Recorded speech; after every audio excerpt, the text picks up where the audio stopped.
For all of us, we have to follow our own passions. So you have to let your own passion decide your path in the design world.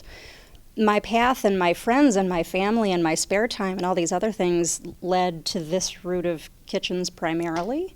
It's a language that I've known on the commercial side and a language I've known on the residential side. I put myself, obviously, into all of the projects in an empathetic kind of a way. So it's a no-brainer. You wind up in residential on the edge of what is almost a commercial kitchen if you are putting together a kosher kitchen, if you are putting together a caterer's kitchen for a family that does a lot of event hosting in their homes. But that's not necessarily, even though that tends towards the commercial, that's not commercial. That is still zoning-wise and venting-wise and plumbing-wise and all this other stuff. That's still firmly residential. To an extent, I guess to an extent it's a little bit more complicated, depending on what your particular floor plan happens to look like.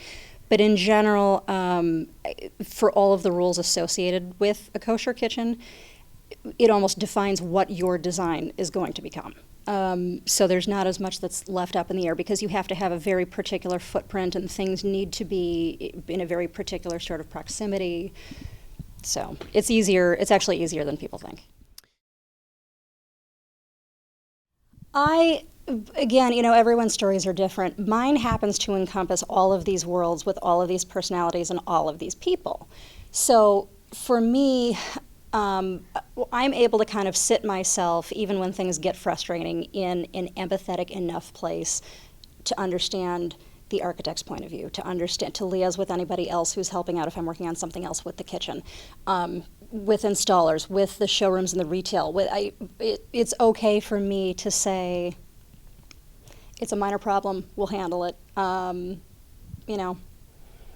I think about everything that we do, again, it's wonderful and it creates pretty amazing, ends of projects, but it's still design, it's still pretty.